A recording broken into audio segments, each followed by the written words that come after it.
Welcome to the Ironwood Gym. So, can your knees or should your knees travel beyond your toes when performing a squat? As you squat and you get down to the bottom of the squat, where should your knees be? Is it okay if they travel beyond your toes? Now, some circles, some coaches and lifters would say, no, absolutely not. That is bad for your knees. You're going to tear them up. You're going to have knee injuries, tendonitis, all these other things. Other lifters, especially in weightlifting circles, would say there's no problem with it. It's perfectly okay to let your knees go past your toes. The real answer is it depends. Okay, like a lot of things in this field, there are a number of factors that go into this, so it really depends on other factors that are going on, not just what's going on with the knee. So we're going to try to dig into that a little bit. First, you have to look at technique. And I'm not going to do a deep dive into technique on this. I'm going to try to hit that in a separate video. But you can't answer the question, is it okay if the knees go past the toes, unless you look at technique, because it is a multifactorial thing. I don't know if that's the right words, but we're going to use it. So there are multiple factors going on, and you have to look at a few different things to determine if it's okay or not. So looking at technique without showing a video or anything, one of the things that has to happen is that the force being applied has to travel mid-foot to heel, okay? Also in the hips. So if you understand what I'm talking about here, as you get down into the bottom of a squat, if the force being applied to the floor is more forwards on your knees and on the ball of your foot, that's a bad thing. Okay, that's putting the force directly onto the knee, and your force is actually going forwards. We don't want that.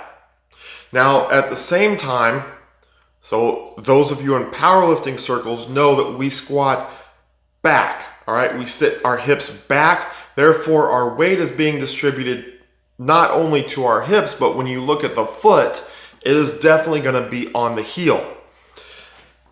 If you do that, most likely your toes aren't going to travel past your knees, so there's nothing really to worry about that. In that case, as also, since the force is being delivered more rear or more backwards towards your hips and towards your heels, the force going to your knees is not as high as if you were squatting forwards. Okay. Now, if looking more at a weightlifter's style of squat, weightlifters tend to sit more down. Okay, they actually want their hips to stay as much under the bar as possible. So a powerlifter will sit their hips back behind the bar. They'll have more of a forward lean with their torso. At a weightlifter, instead of sitting back, they're going to sit more down to have a more vertical and upright torso. That is critical because when they catch the weight in a clean or in a snatch, they need to have their hips underneath them, a vertical torso, not perfectly vertical, but a mostly vertical torso, which will allow them to come out of that hole better. It also allows them to get much deeper into that squat. So therefore, they wouldn't have to pull the bar as high in either a snatch or a clean. Difference being maybe only a few inches, but that's a big difference in how much they can snatch or clean. So when you're looking at the squat in that case, they want their squat to somewhat mimic the clean. It may not be exactly, but as close as possible. So in that sense, they want to be able to sit more vertical. In order to sit more vertical, their knees have to travel forward. So in many cases, and this depends on how the lifter is built as well, proportions between legs and upper leg, lower leg, legs to torso. Depending upon how they're built, their knees may travel past their toes. That's fine as long as the force that's traveling through the body is going through their hips and mid-foot to heel. With a weightlifter, probably a little bit more midfoot. Again, they're aiming for that vertical torso angle, which is going to center out the weight distribution a little bit. So that's one of the things that you're going to have to look at. And we're going to look at this on a diagram here in a second. And it'll probably make a lot more sense. But understanding the difference in the biomechanics between a powerlifter style squat and a weightlifter style squat, angled torso versus vertical torso, hips going backwards versus hips going down, explains, or right off the bat tells you that there's going to be a difference in knee position. But neither one is inherently bad for the knees, provided that the force is going towards their hips and midfoot to heel. Okay? The next thing that you really have to look at is how the athlete or lifter is built. So athletes with shorter legs, I used to work with a guy that was he was much shorter. He's probably only about 5'4", and the way he was built proportionally, it didn't matter how he squatted, his knees were never going to travel past his toes. That's just how he was built. But when you have athletes with longer legs, think long-legged volleyball players or track athletes with very long legs, as they sit down, sitting down instead of back, as they sit down, their knees are going to travel forward more.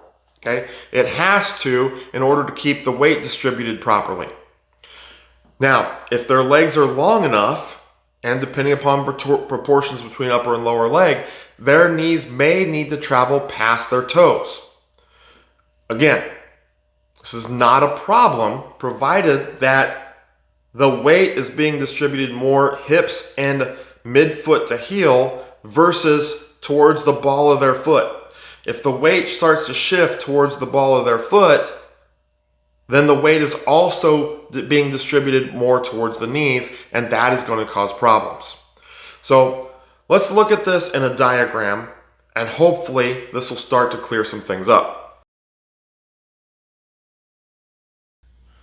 All right, so here I've got two diagrams drawn on this board, and I'm going to switch to a still shot here in a second so you can get a better look at them. I realize you cannot see it at this camera angle, but just basically what you're looking at is I've got two diagrams on the board. The first diagram here on the left is the knees in line with the toes, meaning that the person squatting there, their knees are just over the toes. They're not extending beyond the toes. The second diagram, the knees are in front of the toes, so when they've squatted down to complete depth, the knees have actually went past the toes. Now, it's important to note on this that these are actually based on fairly proportional dimensions, and that I took them off of my own body, and that my lower leg is just a little bit longer than my upper leg. My lower leg is also just a little bit shorter than my torso from my hip to my shoulder. My foot down at the bottom that's probably the most inaccurate thing there. My foot is actually a little bit longer than half of my lower leg. In the drawing, I just made it exactly half. So these are, for the most part, proportional, and you can see what's going on with the joint angles here. The red line that's going through here is actually your center line. That would, typically speaking, would be your bar path. Okay, your foot or your bar should travel basically over the middle part of your foot. If it gets too far in front of that middle part of your foot, you're going to be putting a lot of extra stress on your low back. It's going to cause you to dip forward. If you sit back behind that center line, where the bar goes behind that line, it's going to cause you to fall backwards. Okay, so most of the time, your bar should just be traveling in a vertical line, probably give or take just a little bit, but it should be over the middle part of the foot. The other thing to note on these drawings is that this circle here The circle that's at the top of that line, the top of the torso, is actually the barbell. It's not my head, it's the barbell, with the end of that line being where the bar would be sitting on my shoulders. Okay, so what we need to focus on these drawings is where the force is present. So if you look at the foot should be firmly and flat on the floor. Now if you wear elevated shoes, that doesn't change anything. You still want to be putting pressure on the floor from the entire foot, with most of the weight being middle of the foot to the heel. But the sole of the foot should be completely flat on the floor, all right? It shouldn't be peeling up at all. So if it starts to pull up, it doesn't matter which diagram you're looking at, if the knees are not past the toes or if they're past the toes. When the heel starts to pull up, as I mentioned earlier, the heel starts to pull up, the force that's being exhibited on your body now shifts forward to the ball of your foot and to your knees. Therefore, you're always going to want, no matter how you're squatting, whether you're squatting straight down or you're sitting back, you always want the force to be delivered middle of the foot to the heel. Okay, that's where the force has to be hitting the ground. Middle of the foot to the heel. Now, looking at these drawings a little bit more specifically, the drawing on the left here, the knees in line with the toes, you can notice that I have a more forward lean with the torso as compared to where the knees go past the toes. That has to happen. Again, the bar has to stay basically on that red line or very close to that red line, or else you're going to lose your balance or be tossed forward. So if I wanted a more vertical torso, I actually have to let my knees travel forward more in order for that bar path to stay on that red line.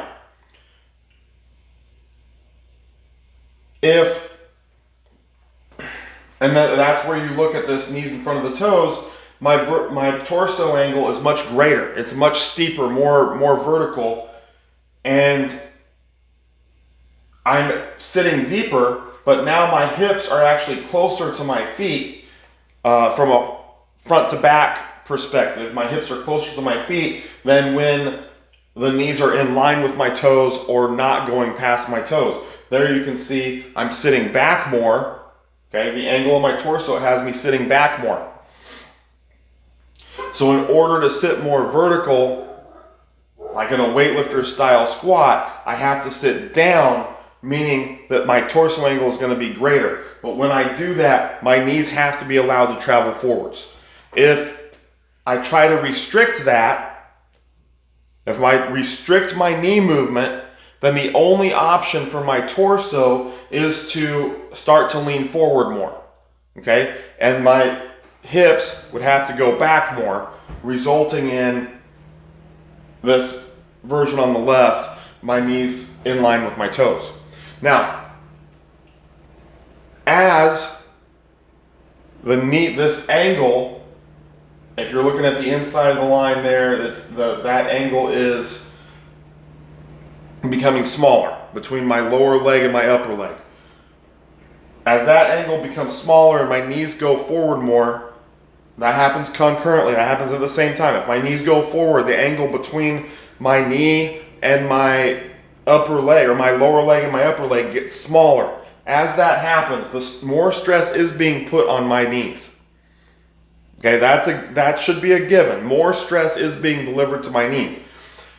If I'm sitting back more and my knees don't travel as far forward, then the angle between my knee, between my lower leg and my upper leg is not going to be as small. It's going to be bigger. When that happens, where is the stress going? Now, if my knees are going forwards, I'm still having stress being delivered to my knees. Okay, it is. But it's going to change how much. So as I sit back more to prevent my knees from going forwards, more stress is being delivered to my hips and my low back. Doesn't mean it's bad. The same thing if you allow your knees to go forward. As long as everything is held true as far as hips in proper position, weight being distributed through midfoot to heel, bars in proper position. As long as all that holds true, then the stress isn't necessarily going to be negative going to my knees, or in the other example, going to my hips. The more my knees go forward, the more stress goes to my knees. The more my knees stay more upright, not traveling past my toes, more stress is being delivered to my hips. That's just the way it is. But if you can keep those safety measures, or those things that I talked about as far as where the stress is being to the floor, being delivered to the floor. Where in the foot is that force going through? Is it going through your midfoot to heel? If so, you're in good shape. Is the stress, are you keeping the weight on your hips versus coming forward on the ball of your foot? If it is, you're okay. Okay? The same thing, it doesn't matter which style of squat you do. Again, more forward lean, less forward knee movement, more stress is going to the hips and low back. As long as you maintain the bar in the correct path, as long as you maintain proper pressure with your feet, the stress is actually okay. It's not a bad stress. Looking at the knees more, the more your knees travel forward, okay, the more stress is being delivered to your knees. Again, it doesn't mean it's a bad thing as long as the stress on your or the force, where the force is going through your foot is midfoot to heel, and you're keeping your weight more on your hips, then it's not going to be bad for your knees. Okay? More stress, yes. Bad for your knees, no, not necessarily. So then what do we have to look at? Okay, so is squatting bad for your knees? No. Is squatting bad for your hips and low back? No. So why do people have problems with certain types of squats? One could be a flexibility issue. So if you don't have proper flexibility to sit down deep in a squat, you're going to have other limitations start to pop up, and that's where you're going to start to see issues with your knee. Do you have previous knee issues that cause range of motion limitations? If so, you could run into problems with your knees. So those are outside things that do come into play, especially for a strength coach, that you have to be focusing on. Okay, but just to blindly say for all people that allowing your knees to go forward is bad for your knees, that's not true. Okay, that is not true at all.